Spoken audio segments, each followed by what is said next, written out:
शाइस्ता अपने बेटे को लेकर आई और कहने लगी, सनम देखो ना, ये तुम्हारा भतीजा क्या करता है। आज मैंने उसे रंगे हाथों पकड़ा है। ये कमरे में अपने मोबाइल से फिल्म देखकर अजीब काम कर रहा था। मुझे बहुत अफसोस हुआ। मैं नहीं चाहती थी कि यहाँ तुम्हारे पास लेकर आऊं। मुझे लगता है कि ये काम जो कर रहा था, मैं उसे नहीं समझा सकती। तुम समझाओ, हो सकता है कि तुम्हारी ये बात समझ जाए। ये बात सुनकर अब मैं बहुत ज़्यादा परेशान थी, क्योंकि मुझे समझ आ चुकी थी, क्योंकि वो फिल्म देखकर अपने आप को सुकून और राहत दे रहा था।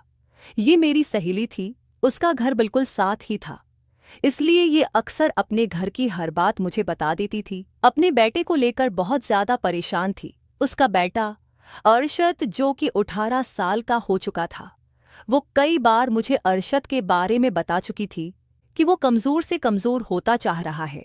मैं और उसके बाबा बहुत ज़्यादा उसके लिए परेशान हैं, लेकिन अब असल वजह समझ में आ चुकी थी कि वो फिल्म देखकर अपने आप को सुकून देता है, जिसकी वजह से वो बहुत ज़्यादा कमज़ोर हो रहा है। अब वो मेरे पास ले आई। मैंने उसे अपने पास कमरे में बुलाई।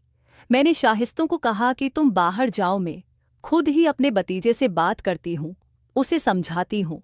मैंने कहा कि अरशद, तुमने ऐसा क्यों किया?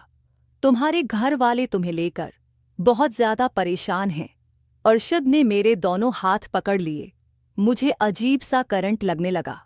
मैंने कभी भी ऐसा नहीं सोचा था कि इरशिद इस तरह मुझे अपने हाथ से पकड़कर, क्योंकि इरशिद में एक अजीब सी कशिश थी। मैं बहुत ज़्यादा परेशान हो गई, क्योंकि शायद मैं अब अपने ऊपर कंट्रोल नहीं कर पा रही थी।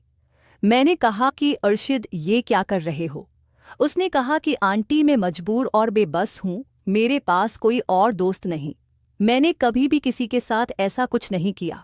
अब मेरी मदद करें, मैं आपके साथ कुछ देर खेलना चाहता हूँ। अगर आप मेरी ख्वाहिश पूरी कर देंगी तो मैं सच में ये काम छोड़ दूंगा।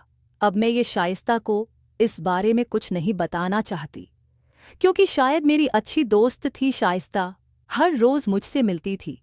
मुझे पता था कि अगर उसे पता चल गया तो उसके बारे में तो बहुत बुरा होगा। शायद मेरा इस मोहल्ले में रहना बहुत ज़्यादा मुश्किल हो जाएगा। लेकिन अब मेरा भी दिल करने लगा था कि मैं इरशिद के साथ खेलो। मेरा शहर, जो कि रात को अक्सर नाइट ड्यूटी पर जाता था और नाइट ड्यूटी पर से सुबह घर को वापस आता था, वो एक चौकीदार की ड्यूटी करता था। मैं अब बहुत ही ज़्यादा परेशान थी। मुझे समझ नहीं आ रही थी कि मैं अब क्या करूं। मेरा तो दिल कर रहा था कि बस अभी अरशद से खेलना शुरू कर दूं। मैं अब समझ चुके थे कि क्या चल रहा है। शायद अब मैं भी नहीं रह सकती। अरशद को कहा कि ठीक है, अब तुम यहाँ से जाओ, मैं तुम्हें रात को कॉल कर दूंगी। जब मेरे शहर ड्यूटी पर चले जाएंगे तो तुम यहाँ आ जाना, मैं तुम्हारी ख्वाहिश पूरी कर दूंगी। लेकिन फिलहाल तुम अपनी माँ से वादा करो कि तुम ये काम छोड़ दोगे, ठीक है? हम दोनों बाहर आके मैंने शाइस्ता को कहा कि इरशिद को मैंने समझा दिया है, इरशिद अब ऐसा कोई काम नहीं करेगा। इरशिद ने उसी वक्त अपनी माँ से माफ़ी मांगी कि आइंदा में कभी भी ऐसी वैसी कोई हरकत नहीं करूँगा। दोनों यहाँ से चले गए। शाइस्ता ने मेरा शुक्रिया अदा किया और अरशद, जो रात होने का इंतज़ार कर रहा था, अरशद घर से हमेशा बाहर दोस्तों के साथ निकल जाता था, इसलिए उसकी माँ को इतनी परेशानी नहीं थी। मैंने रात 9 बजे अरशद को कॉल की। मैंने कहा कि आ जाओ। अरशद मेरे घर आ चुका था। अरशद और अपने ऊपर काबिल नहीं पा रहा था। मैं तो खुद बहुत ही ज़्यादा बेताब थी और खुद इस तरह का जवान और खूबसूरत लड़का चाहती थी जिसके साथ मैं एक अच्छा वक्त गुजार सकूं। मैं तो खुद अब ज़्यादा से ज़्यादा खेलना चाहती थी। जैसे ही वो घर में आया तो वो अब बहुत ही ज़्यादा परजोश था। वो मेरे पास जैसे ही आया तो मेरे जिस्म में एक अजीब सी कशिश होने लगी। मुझे समझ आ चुकी थी कि इरशद ने मुझे कहा कि आप यहाँ से शुरू करसी करें। इरशद बिल्कुल खड़ा था और इरशद ने मुझे नीचे बिठा दिया। मुझे कहा कि आप यहाँ से शुरू करें, जैसे कि फिल्म में वो देखता था। वो चाहता था कि बिल्कुल उसी तरह से अच्छे अच्छे सीन होते हैं, उसी तरह वो चाहता था। मैं बिल्कुल फिल्म के मुताबिक आपके साथ प्यार करना चाहता हूँ। मुझे इससे कुछ फ़र्क नहीं पड़ता था, क्योंकि मेरे शौहर को भी ये काम बहुत ही ज़्यादा अच्छा लगता था। मेरे शौहर भी अक्सर मेरे साथ यहाँ से ही शुरू करते थे। इसलिए मैंने खेलना शुरू कर दिया। बरिश्त को बहुत अच्छा लग रहा था। आंटी, आप तो सच में बहुत ही अच्छा खेलती हैं। मुझे इस बात की उम्मीद नहीं थी कि आप ऐसे खेल पाएंगे। मुझे बहुत ही ज्यादा सुकून आ रहा था। मैं तो खुद बहुत ही ज्यादा इस काम को एंजॉय कर रही थी। मुझे नहीं समझ आ रही थी कि अब क्या करूं।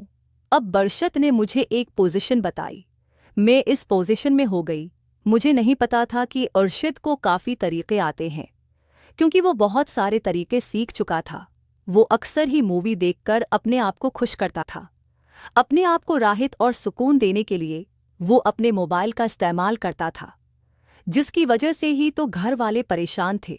लेकिन अब तो उसके साथ सब कुछ ठीक होते हुए नजर आ रहा था। जब उसने मेरे साथ खेलना शुरू किया तो मुझे काफ़ी सुकून मिला। मैं तो कभी सोच भी नहीं सकती थी कि अरशद इतना खेल पाएगा। अरशद तो मेरे शोर से भी ज़्यादा अच्छा खेल रहा था। मुझे काफ़ी अच्छा लग रहा था। मैंने अरशद को एक और पोजीशन बनाकर दी। अरशद जब खेलने लगा तो मुझे पहले ही पता चल चुका था कि अरशद अब इस खेल का काफ़ी अच्छा खिलाड़ी बन चुका है। मुझे काफ़ी सुकून आ रहा था। मैंने कहा कि अरशद, तुम बहुत ही अच्छे हो। मैंने कभी भी इस तरह एंजॉय नहीं किया जिस तरह तुमने करवाया आंटी। आपने मेरी बात मानकर अच्छा किया। मुझे भी तो उन चीज़ों की ज़रूरत थी। आपने सच में मेरी बात मानी। मुझे भी इस बात की बहुत खुशी है। मैं आपकी दूसरी साइड से खेलना चाहता हूँ। मैंने कहा, इस साइड से मैंने ऐसा नहीं हो सकता। इस साइड से तो मेरे शोर ने भी कभी नहीं खेला। मैं तुम्हें कभी कैसे खेलने दे सकती हूँ। अरशद ने कहा कि आंटी, मैं आपके साथ आज मुकम्मल खेलना चाहता हूँ। जिंदगी में पता नहीं दोबारा मौका मिले या ना मिले। मैं चाहता हूँ कि ये रात हमारी जिंदगी की एक हंसी रात हो। मैं भी अब अरशद की बातों में आ चुकी थी। मुझे नहीं पता था कि अरशद लड़कों के साथ दोस्ती करता है और वो लड़कों की तरह मेरे से खेलना चाहता था। मुझे बहुत अजीब लग रहा था, क्योंकि मैं इस साइड से कभी भी खेलने नहीं देना चाहती थी। लेकिन पता नहीं अब अरशद की के हाथों मजबूर हो चुकी थी। अरशद ने मुझे एक पोजीशन बताई, वो लड़कों वाली पोजीशन थी। मैं इस पोजीशन में हूँ कि उसने अपने तरीके से खेलना शुरू कर दिया। मैं बहुत ही ज्यादा परेशान हो रही थी। मुझसे शायद अब ये बर्दाश्त नहीं हो पा रहा था, क्योंकि अरशद अपने हिस्से का अच्छा खेल चुका था। उसका जो हिस्सा था वो बहुत अच्छा, खूबसूरत और ताकतवर था। मुझे डर था कि पता नहीं अब क्या बनेगा। जैसे ही अरशद ने कोशिश की तो मैं डर गई। मैं साइड पर हो गई। मैंने कहा, मुझसे नहीं हो पाएगा। अरशद ने कहा कि कुछ नहीं होता, आप ऐसे ही परेशान हो रही हैं। बस आप एक बार मेरी बात मान ले। आखिरकार मैं अरशद के बात मानकर अब बिल्कुल खामोश उसके सामने पोजीशन में रही। मुझे अब जो भी हो जाए उससे खेलने देना था। मुझे अब रास्ते से नहीं हटना था और मैं मजबूर हो चुकी थी। आखिरकार अरशद ने कोशिश की और वो अपने मकसद में कामयाब हो गया। मैं भी हार चुकी थी, क्योंकि काफ़ी देर से तो खेल रहा था वो, इसलिए वो अब बहुत ही ज़्यादा पूछता। मैं भी बहुत ही ज़्यादा थक चुकी थी। अब हमारे बैठ जो कुछ होना था वो हो गया। अब मैं ज़्यादा खेलने के काबिल नहीं थी। अब अरशद ने कहा कि आंटी, आज तो वाकई आपने मुझे खुश कर दिया है। अरशद और मैं बड़े अच्छे दोस्त बन जो गए थे। जब भी मेरे शौहर ड्यूटी पर चले जाते तो मैं टाइम निकाल कर साथ खेल ले थी। अरशद और मैं काफ़ी अच्छा वक्त गुजारते रहे। अरशद और मैं अब काफ़ी अरसे से दोस्त बनकर एक दूसरे के साथ आगे। अरशद के साथ जब मैं वक्त गुजार रही थी और उसने देख लिया, और उसके बाद उसने मुझे काफ़ी डांटा, और उसके बाद मैं भी अब कभी भी अरशद से राब्ता नहीं करना चाहती थी। मैं अपने शौहर को अच्छी तरह से जानती थी।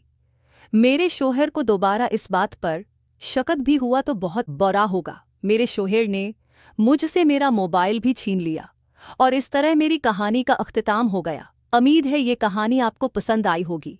मज़ीद कहानी देखने के लिए हमारे चैनल को सब्सक्राइब कर लें। न्यू स्टोरी देखने के लिए चैनल को सब्सक्राइब ज़रूर कर लें, ताकि हर आने वाली वीडियो सबसे पहले आप तक पहुँचे।